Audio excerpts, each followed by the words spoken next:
Hola corazón, ¿cómo estás? Bienvenido a este nuevo episodio, el número 3, donde continuamos mi historia en el área de la salud, este viaje del héroe que he caminado con el tema salud. Ayer nos quedamos en el momento donde con 16 años había tenido este primer intento de suicidio, que fue una llamada de atención un poquito fuerte, pero fue una llamada de atención para pedir ayuda ante esa experiencia de vacío, de sinsentido y toda esa confusión interna que tenía con lo que era la vida. Bueno, fruto de esta experiencia, en casa no saben muy bien qué hacer, no, nadie me propone que vaya a una terapia tampoco, nadie me propone nada en ese sentido, porque en casa, bueno, no se creían en estas cosas. Y yo me salgo por la tangente diciendo que me quiero ir a vivir con mi padre. Mi padre vivía en Salamanca con mi abuela, su madre, y nosotros estábamos pues, con mi madre, mis hermanos y mi tío en Tarragona. Aceptan porque después de un evento así, pues bueno, yo dejo de estudiar, una profesora del instituto, por cierto, esto fue algo muy bueno que pasó, una profesora del instituto que era mi tutora, pero con la que yo no tenía un especial trato para nada, pero al enterarse que dejo de estudiar siendo una buena estudiante, me llama por teléfono a casa y me pregunta qué es lo que me sucede, como una persona que saca notables y sobresalientes deja de estudiar de la noche al día. Le cuento un poquito lo que me pasa, sin contarle el intento de suicidio, pero sí que, bueno, problemas personales. Me invita a tomar un café en su casa, cosa que me sorprendió mucho y me agradó. Me acuerdo que me presenté en su casa y fue como una tarde mágica que se me ha quedado grabada ahí en la memoria emocional como una experiencia muy positiva, porque en ese tiempo en el que yo estaba perdida es como si los seres celestiales, los angelitos, me dijeran, hubieran escuchado el llamado mío de petición de ayuda, ¿no? Y hubieran dicho, vamos a ponerle un angelito de la tierra que le dé un poco de luz. Entonces esta mujer, esta profesora, simplemente me escuchó y me contó un poco de su historia, una historia también de superación personal, de diferentes dificultades con la enfermedad de su marido, bueno, varias cosas en las que ella se fortaleció y en las que ella pues me pudo como dar luz, dar inspiración, ¿no? Así que salí de allí con un libro en la mano, el de Usted puede sanar su vida, de Louise Hay, con mucha luz en cuanto a eso, a ganas de superarme y de traspasar mis limitaciones, mis barreras, y como la sensación también de que contaba con una amiga, ¿no? Una amiga mayor que yo, pero alguien que me comprendía y que no me juzgaba, porque yo no me sentía comprendida bueno, con mis amistades del instituto y de mi edad, ¿no? Esta profesora consiguió negociar con la dirección del instituto que yo pudiera dejar de estudiar unas asignaturas que las pudiéramos dejar para lo que se llamaba entonces suficiencia en junio y en septiembre, de manera que no tuviera que ir a clases y pudiera aligerarme la carga de estudio y la carga de actividad, para que yo tuviera tiempo como de descansar y de dedicarme un poco más a mí, porque necesitaba, ¿no?, como hacer un proceso introspectivo, una recuperación un poco de mi ser. Ella pudo negociar esto, se acordó así y a mí me fue muy útil y le estaré eternamente agradecida. Ella lo sabe porque luego de mayor le escribí una carta y bueno, le agradecí todo, ¿no?, lo que ella hizo. El asunto es que bueno, terminó el curso y llegó el verano, yo pedí irme con mi padre. Mi madre me dijo, bueno, vale, pero vete a probar un verano porque no sabes cómo es él, no sabes cómo vais a estar viviendo juntos. No es lo mismo que un padre que te visita una vez cada 4 meses a estar conviviendo. Vete un verano, pruebas y si quieres luego pasar el invierno y estudiar allí en Salamanca, pues lo haces, pero prueba un verano. Entonces, bueno, hice eso. Ese verano lo recuerdo como muy especial también con mi padre, de mucha conexión. Muchas conversaciones profundas, bueno, mucho cariño. Me ayudó con unos trabajos que tenía que hacer, de estos que tenía que presentar en septiembre y tal. Fue muy bonito, estuvo muy bien. Mi problema de bulimia seguía conmigo, pero bueno, parece que me sosegué un poco, me serené un poco, no hacía tantos estragos, ¿no?, tanto extremo. Y aparte con él, pues no sentía esta cosa que sin querer sentía con mi madre, de que a él le daba igual si yo estaba gordita, ¿no? Y no me presionaba, pues tienes hambre, come, quieres un helado, cómelo, no pasa nada. No había como esa presión y esa exigencia, ¿no?, con el físico y la comida. Pero bueno, llegó septiembre, volví a casa, hice los exámenes que me faltaban, le dije a mi madre, me quiero ir donde mi padre, me voy a pasar el invierno allí, estudio el COU allí, vale hija, pues estupendo, vete. Y ahí, pasado ese periodo, como yo lo llamo como un poco el romance, ¿no? De cuando estás conociendo a alguien, pues bueno, era mi padre, pero nos estábamos conociendo, pasó esa etapa de idealización y de romance, y llegó pues la etapa donde salen mis sombras, salen las suyas y la vida se vuelve a tornar melancólica, triste, etc. Mi problema de bulimia se incrementa, se agranda. Intento pedir ayuda a un psicólogo al que encontré por las páginas amarillas, entonces no había internet. Y bueno, pues voy a la consulta, me empieza a enseñar como unas técnicas de relajación, pero empieza a tocarme, empieza como a sobarme más de la cuenta. Yo entendía, con 17 años que tenía entonces, entendía que aquello no estaba bien, y bueno, no volví nunca más a la consulta, me sentí como invadida, abusada, no me gustó. Y aprovecho aquí a meter una cuña que se me había olvidado antes y bueno, también es algo que me he cuestionado si está bien que lo cuente o no y bueno, pues desde la intención de relatarlo como algo que ya está superado, sin ninguna intención de ocasionar ningún daño, pero sí con la intención de sincerarme y de que esto sirva para cualquier otra persona que también guarde secretos y sienta que necesita expresar lo que realmente ha vivido, ¿no? Lo que se me había olvidado contar es que en esa etapa de 12 a 14 años, otro evento que pasó que debió sumar su puntuación, ¿no?, a mi caos mental y a mi caos emocional, el cual me acabó desembocando en esa conducta bulímica y, bueno, y en ese primer intento de suicidio, pues fue un tema de un abuso en casa, ¿no? Un abuso por parte de mi tío.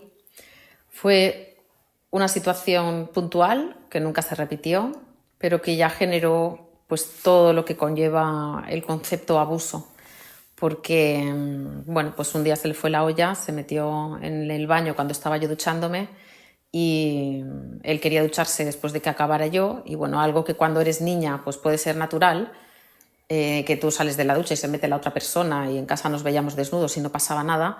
Cuando ya no eres tan niña deja de ser natural y se ocasiona pues lo que se ocasionó allí, ¿no? Que él sintiera el impulso sexual de tocarme en distintas partes del cuerpo íntimas y yo le viera empalmarse. Y yo no sabía lo que era eso, no había tenido todavía ninguna experiencia sexual con ningún chico y no entendía nada. Sí que sentía una invasión, me di la vuelta, me encogí, estaba en mi mente gritando por favor que se vaya, por favor que se vaya. Y bueno, cuando él pudo reaccionar, pues se retiró, salimos del baño los dos y luego me pidió secreto porque él tomó conciencia de lo erróneo de lo que había hecho y me pidió que nunca lo hablase con mi madre. Entonces yo le hice caso y nunca lo hablé. Y nunca más, hasta que con el intento de suicidio, en la primera terapia que hice, no entonces, sino a los 19 años vino mi primera terapia de verdad, este tema ya lo hablé y lo trabajé. Retomo esto y cierro paréntesis.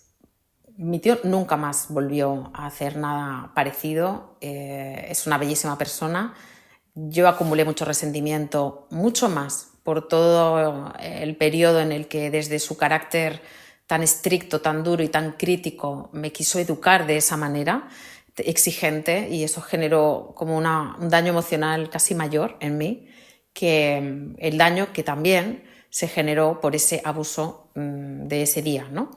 Pero fíjate, lo digo porque si tú estás experimentando o has experimentado en tu vida, igual tienes mi edad y esto son cosas muy lejanas del pasado, ¿no?, pero que nos han marcado. Yo te invito a que también reflexiones, ¿no?, si me quieres trasladar. A mí siento que me dolió más esa crítica constante durante tantos años hasta que ya me independicé de casa, ¿no?, que va minando tu autoestima porque nunca te sientes suficiente, ni reconocida ni validada. Me minó mucho más que esa otra experiencia, aunque también reconozco que esa otra experiencia generó un impacto emocional dañino, ¿no?, porque no era correcto hacer esto y yo sentí me sentí indefensa, impotente. Se sembró esa especie de sensación interna, ¿no? Que luego he tenido que trabajar y he tenido que elaborar en mi mente y superar. Y esto está hablado. Y fijaros, cuando escribí mi trilogía que tengo, que se llama Diosas Conquistadoras, hace unos añitos que la escribí, yo tuve unas conversaciones con él, con mi madre, sanamos esta historia, ya tenía yo 45 años, 46, y fue muy positivo, muy constructivo para mí. Él me pidió disculpas, se arrepintió verdaderamente, ¿no? Y bueno, es una bellísima persona. Yo estoy feliz de que comparta su vida con mi madre, de que ellos hayan llegado a su entendimiento, a sus acuerdos y se respetan y se quieren a su manera. Y bueno, pues supongo, ahora entendiendo el mundo como lo entiendo, ¿no? Con esta visión trascendental, espiritual, entiendo que somos dos almas que pactaron allí arriba tener esta relación donde en esta ocasión a mí me tocó ser víctima y al victimario, pero que también vinimos a vivirla para sanarnos en algunos aspectos de nuestra ser, de nuestra alma, o sea, que no, para hacer unos aprendizajes, para poner más amor ahí, ¿no? La lección más grande que esto trae, para mi modo de ver y desde mi experiencia, es el perdón. Es la compasión profunda por el otro, el perdón y también la valentía del aprendizaje de aprender a ser valiente, ¿no? Y poner límites y decir lo que piensas y lo que sientes. Como yo ahora al hacer esto, he parado 2 veces el audio. 2 veces lo he parado para decir, no tiene sentido contarlo. Y he tenido que preguntar a mis guías, ¿no? ¿Tiene sentido? ¿Es necesario? Y cuando digo es necesario, siempre es para mi crecimiento, mi expansión y para servir de inspiración o de ejemplo a otras personas. Y ha llegado un sí. Así que, bueno, pues rompo no sé si especie de promesa que me hice a mí misma de no dañar a nadie gratuitamente con lo que yo pueda hablar o no hablar de mi vida, ¿no? Entonces no hay la intención de dañar y no hay la intención de señalar. Hay la intención de compartir la experiencia y de adquirir ese coraje de expresar la verdad, porque eso es lo que nos hace libres, como decía Maestro Jesús, ¿verdad? El atrevernos a contar la verdad, que para cada uno la verdad siempre va a ser desde su perspectiva, pero bueno, para mí desde mi perspectiva es romper con ese personaje que tiene que estar cuidando siempre a los otros, siendo complaciente o siendo salvador de los otros y que se silencia y se calla lo que siente, lo que necesita o lo que piensa, ¿verdad? Por temor a hacer daño a otros. Y bueno, aquí el daño, ya sabemos, cuando avanzas en el camino evolutivo y en el camino de consciencia, ya entendemos que el daño no nos lo hace nadie, nos lo hacemos nosotros si le damos valor o le damos un juicio determinado a las palabras de otra persona. Si percibimos que no hay una ofensa y no hay un daño, sino que hay un compartir, no tiene por qué llegar dañando a nadie, ¿no? Cierro paréntesis y retomo con la experiencia del psicólogo, que yo estoy tumbada en la camilla, tengo 17 años y me empieza allí a toquetear y a mí se me reagudizan todos los sensores de Dios mío, me están abusando otra vez, no puede ser. Nunca más volví allí, en aquel momento no me atreví a contarlo ni a decir nada y bueno, pues se vuelve a agudizar todo, llegó un momento en el que dejo de estudiar, me pongo a trabajar y bueno, la magia de la vida, que se cierran puertas, se abren ventanas. A través de un familiar me acaban sugiriendo que en mi tiempo libre, porque tengo todas las tardes libres, trabajo por las mañanas de chacha, de canguro, cuidando unos niños, vuelvo a dejar de estudiar sacando buenísimas notas, o sea que yo pago con los estudios mis problemas personales, familiares y emocionales, ¿no? Pero existenciales diría. Pero en realidad lo pago con algo que me va muy bien, pero bueno, lo pago con eso porque no tengo con otra cosa con la que pagarlo, me pongo a trabajar y las tardes las tengo libres. Y entonces me invitan a irme de voluntaria a una organización donde hay una trabajadora social, unos niños, hay que ayudar a hacer actividades de tiempo libre y tal y tal. Yo allí me sintonizo de una manera, es como que Dios entra en mí y me habita porque me conecto, me vuelvo a entrar, o sea, me enfoco en lo que hago, lo disfruto y por tanto me olvido de esa parte de mí que tiene tantos problemas y que la vida es tan vacía y tan insatisfactoria. Cierro esa etapa con la decisión de volver a mi casa porque me motivó a estudiar lo que estaba ejerciendo como profesión la persona que lideraba esas actividades, que era una trabajadora social. Yo me informo de qué tengo que hacer para conseguir estudiar trabajo social y bueno, me doy cuenta que tengo que retomar el COU donde lo dejé. Yo había dejado un COU de ciencias, pues tengo que estudiar uno de mixtas, lo que se llamaba entonces letras mixtas o ciencias mixtas. Y bueno, pues decido volver a mi casa con mi madre y mi tío porque hay como un contexto más estable. Mi padre pues tiene mucho vaivén emocional, mucha locura interna y a mí me cansa de repente estar allí y bueno, decido volver a Tarragona. Nada más regresar a Tarragona, lo primero que hago es visitar a mi querida profesora que me había ayudado a los 16 años, aquella tutora fantástica, Carmen. Y bueno, le hago una visita para contarle cómo voy, cómo van las cosas y ella se sorprende bueno, que no esté todavía apuntada ni matriculada en ningún sitio. Yo había tenido varios vaivenes mentales de si el trabajo social, si relaciones públicas, otra cosa, ¿no? De repente, algo que tenía muy claro al salir de Salamanca, pero cuando llegué a Tarragona en el camino como que se me perdió un poquito el enfoque. Entonces, al hablar con ella, ella me dice, mira, ahora mismo llamo al instituto de nocturno donde va la gente que trabaja y te matriculas para que puedas sacarte el COU y hacer la selectividad y ir a esa carrera que te gusta y te llena y te olvidas de las otras cosas. La verdad que me dejé guiar por ella porque en el fondo lo que me estaba diciendo era como mis salvavidas, era como, ay, sí, por favor, que es que tengo un barullo mental. Entonces, bueno, ella contactó con la directora, mira, tengo una chica estupenda, apúntala aunque sea fuera de plazo, porque ya habían empezado el curso o algo así. Y bueno, conseguí entrar, a hacer el COU nocturno, dividido en 2 años, porque yo ya había empezado a trabajar. Yo nada más llegué a Tarragona, me busqué un trabajo porque también quería como ser respetada en mi casa y para mí eso pasaba por tener mi propio dinerito y no estar como en ese rol de hija dependiente, ¿no? O no tanto como había estado. Entonces, bueno, pues hice el COU en 2 años mientras trabajaba de camarera, de dependienta, de varios trabajos que tuve. Y además, fijaros, una cosa que me gusta recordar, porque mientras estaba trabajando y estaba haciendo el COU, yo ya detecté, ya busqué dónde estaba la Facultad de Trabajo Social. Estaba en el casco antiguo de mi ciudad y yo me acuerdo que me compré una motillo para moverme desde mi barrio hasta el lugar de trabajo y con la moto, para ir a mi lugar de trabajo, yo tenía que pasar delante de la facultad. Entonces me tiré 2 años que siempre que pasaba delante de la facultad yo hacía una especie de oración comunicándome con el universo, con Dios y le decía, por favor, haz que yo pueda llegar hasta aquí, ¿no? Fueron 2 años de persistencia, de yo trabajar en distintos sitios, de seguir estudiando en nocturno, o sea, bueno, todo esto. Y bueno, pues esa motivación de llegaré algún día, Señor, llegaré algún día. Bueno, conseguí llegar y diplomarme, o sea que aquello se consiguió. Volviendo a la salud, todo lo que estuve viviendo en esa etapa adolescente, desde mi primer intento de suicidio a este momento que te estoy relatando, donde ya tengo pues 18, 19, 20 años, ¿no? Bueno, todavía no había empezado la carrera, pues 18 para 19. Hasta ahí mi problema de bulimia seguía, lo único que, bueno, pues quizá tenía etapas donde era menos intenso, etapas más intenso.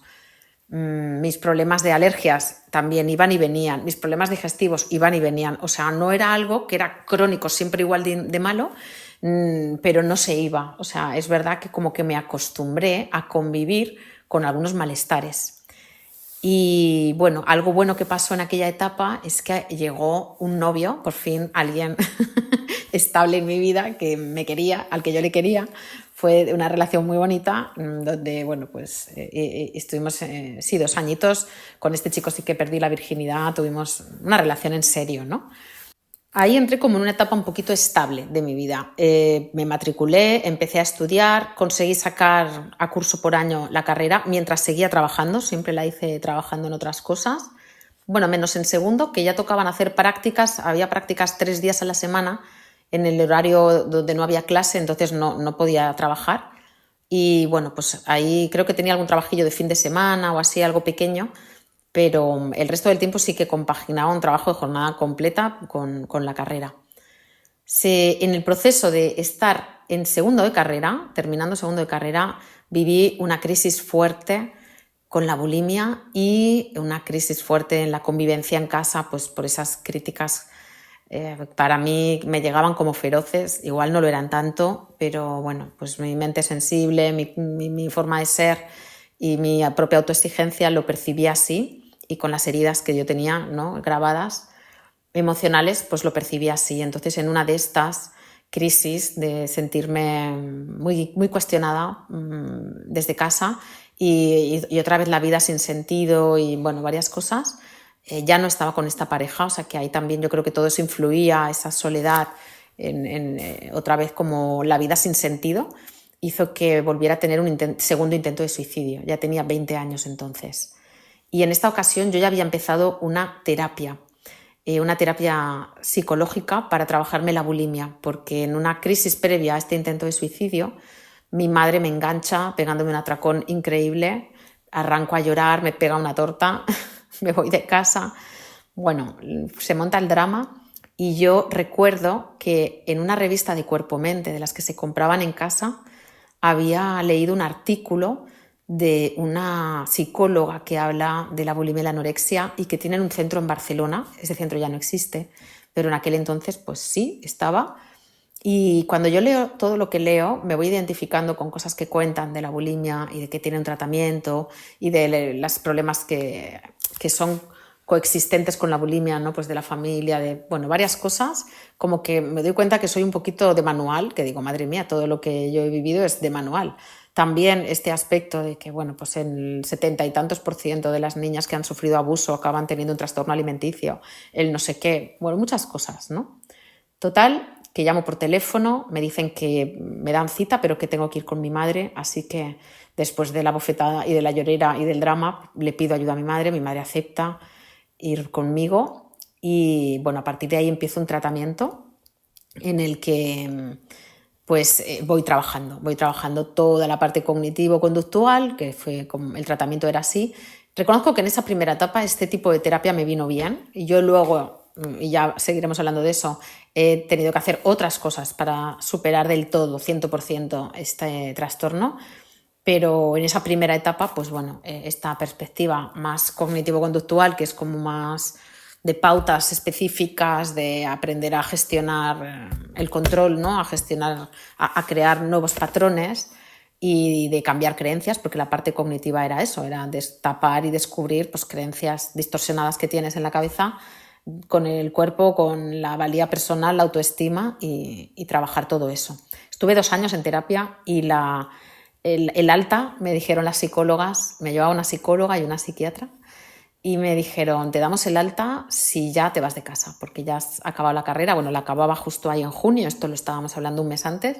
En cuanto acabes la carrera, te vas de tu casa, te independizas, porque a ti eso te va a ayudar mucho, porque las dinámicas, aunque habíamos trabajado mucho y yo había llevado a casa muchos deberes, ¿no?, de habla esto, habla lo otro, expresa, pon límites, sé tú misma, no estés siempre queriendo ser perfecta y ¿cómo se dice?, complaciente con los de casa, ¿no?, o con las personas con las que te relacionas.